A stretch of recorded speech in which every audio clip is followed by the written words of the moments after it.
രാമായണ മാസമായ കർക്കിടക മാസം ദുരിതങ്ങളും കഷ്ടപ്പാടുകളും അകറ്റി ഐശ്വര്യം വീട്ടിലെത്തിക്കാൻ പറ്റിയ ഏറ്റവും ഉത്തമമായ സമയമാണിത്. പലപ്പോഴും നമ്മൾ സാമ്പത്തിക ബുദ്ധിമുട്ടുകളെ കുറിച്ച് ഓർത്ത് വിഷമിക്കാറുണ്ട്.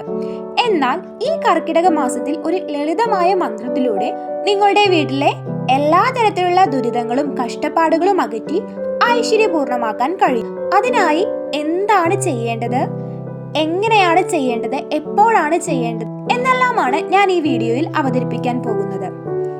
അതെ, ഞാൻ പറയുന്നത് മഹാലക്ഷ്മി മൂലമന്ത്രത്തെ കുറിച്ചാണ്. ധനത്തിന്റെയും ഐശ്വര്യത്തിന്റെയും ദേവതയായ മഹാലക്ഷ്മിയുടെ അനുഗ്രഹം നേടാൻ ഈ മന്ത്രം അതിശക്തമാണ്. കർക്കിടകത്തിന്റെ ഈ പുണ്യനാളുകളിൽ ഈ മന്ത്രം ചൊല്ലുമ്പോൾ നിങ്ങളുടെ വീട്ടിൽ എങ്ങനെയാണ് മാറ്റങ്ങൾ ഉണ്ടാക്കുന്നത് എന്ന് നോക്കിയാലോ. ആദ്യം ഞാൻ ഈ മന്ത്രത്തിനുണ്ടാകുന്ന ഗുണങ്ങൾ എന്തെല്ലാം എന്ന് പറഞ്ഞു തരാം. ഈ മന്ത്രോച്ചാരണം ഒരുതരം പോസിറ്റീവ് വൈബ്രേഷൻ വീട്ടിൽ നിറയ്ക്കുന്നു. നെഗറ്റീവ് ചിന്തകളെയും നെഗറ്റീവ് ഊർജത്തെയും ഇത് അകറ്റി നിർത്തുന്നു. നിങ്ങളുടെ വീടിന്റെ ഓരോ കോണിലും ശുദ്ധമായ ഊർജം നിറയുമ്പോൾ ഐശ്വര്യം താനെ കടന്നു വരും. അതുപോലെ തന്നെ കർക്കിടക മാസം ഹൈന്ദവ വിശ്വാസത്തിന്റെ ഏറെ പ്രാധാന്യമുള്ളതാണ്. ഈ സമയത്ത് ഭക്തിയോടെ മന്ത്രം ചൊല്ലുമ്പോൾ മഹാലക്ഷ്മി ദേവിയുടെ അനുഗ്രഹം നേരിട്ട് നിങ്ങളുടെ കുടുംബത്തിലേക്ക് എത്തുന്നു. സാമ്പത്തിക ബുദ്ധിമുട്ടുകൾ മാറി സമ്പത്തും സമൃദ്ധിയും ഉണ്ടാകാൻ ഈ മന്ത്രം വളരെ സഹായകമാണ്. മഹാലക്ഷ്മി മൂലമന്ത്ര ജപം നിങ്ങളുടെ മനസ്സിന് ശാന്തത നൽകുന്നു. ഇത് ആത്മവിശ്വാസം വർദ്ധിപ്പിക്കുകയും സാമ്പത്തിക കാര്യങ്ങളിൽ ശരിയായ തീരുമാനങ്ങൾ എടുക്കാൻ സഹായിക്കുകയും ചെയ്യുന്നു. ഭയവും ആശങ്കകളും മാറുമ്പോൾ പുതിയ അവസരങ്ങൾ കാണാനും അവ പ്രയോജനപ്പെടുത്താനും മഹാലക്ഷ്മി മൂലമന്ത്രത്തിലൂടെ സഹായകമാകുന്നു.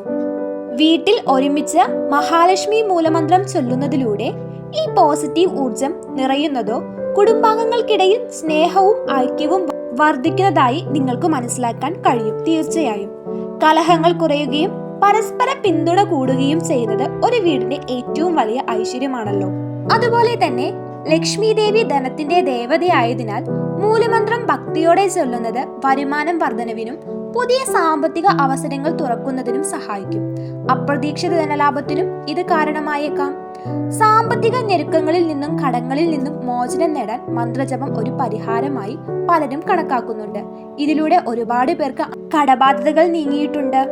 സാമ്പത്തിക ഞെരുക്കങ്ങളിൽ നിന്നും വളരെയേറെ ആശ്വാസം ലഭിച്ചിട്ടുണ്ട്.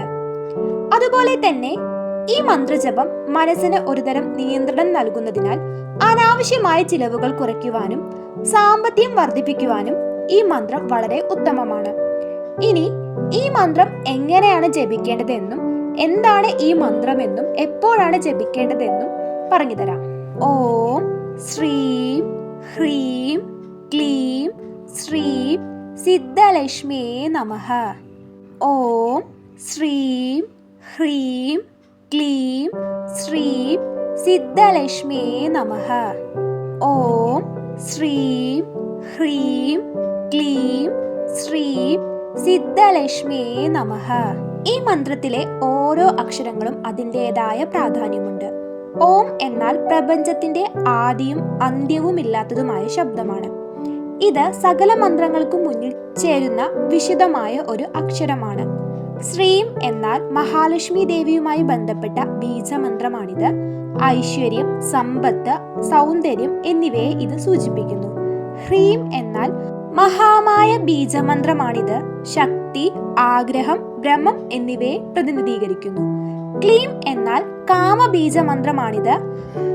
ആകർഷണ ശക്തി, ആഗ്രഹം, സംതൃപ്തി എന്നിവയെ സൂചിപ്പിക്കുന്നു. സിദ്ധലക്ഷ്മി എന്നാൽ സിദ്ധി നൽകുന്ന ലക്ഷ്മി ദേവിക്ക് എന്നാണ് അർത്ഥം. എല്ലാവിധ വിജയങ്ങളും ഐശ്വര്യങ്ങളും നൽകുന്ന ലക്ഷ്മി ദേവി. നമഃ എന്നാൽ നമസ്കാരം അല്ലെങ്കിൽ പ്രണമിക്കുന്നു എന്നതാണ് അർത്ഥം. മന്ത്രം ഒരുമിച്ച് പറയുമ്പോൾ ഐശ്വര്യവും ശക്തിയും ആകർഷണ ശക്തിയും നൽകുന്ന സിദ്ധിദായിനിയായ ലക്ഷ്മി ദേവിക്ക് ഞാൻ നമസ്കരിക്കുന്നു എന്നൊരു പൊതുവായ അർത്ഥം വരുന്നു. ഈ മന്ത്രം ശരിയായ രീതിയിൽ ഭക്തിയോടെ ചൊല്ലേണ്ടത് വളരെ പ്രധാനമാണ്. കുറച്ച് കാര്യങ്ങൾ ശ്രദ്ധിക്കേണ്ടതുണ്ട്. 1. ശുദ്ധി.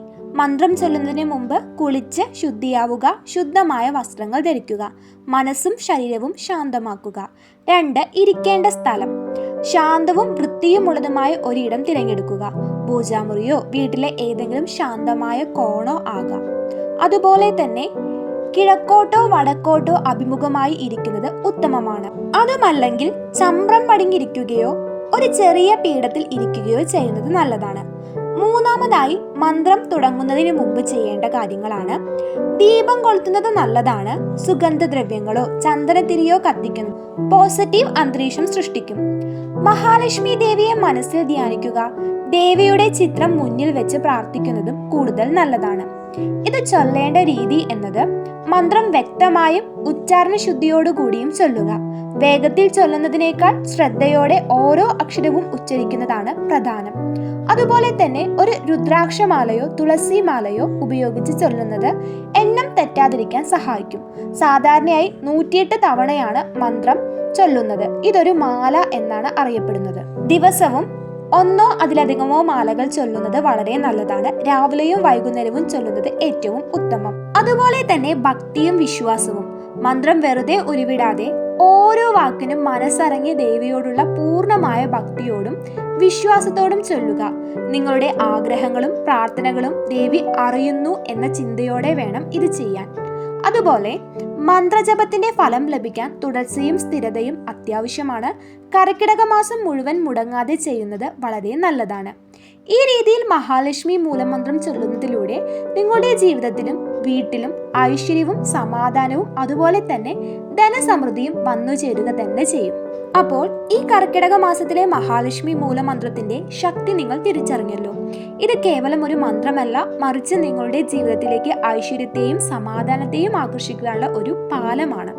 നിങ്ങളുടെ വീട്ടിൽ ദീപങ്ങൾ കൊളുത്തി ശുദ്ധി പാലിച്ച് പ്രാർത്ഥനയോടെ ഈ മന്ത്രം ചൊല്ലുമ്പോൾ ലക്ഷ്മി ദേവി നിങ്ങളുടെ ഭവനത്തിൽ സന്തോഷവും സമൃദ്ധിയും നിറയ്ക്കുന്നത് നിങ്ങൾക്ക് അനുഭവിക്കാൻ സാധിക്കും.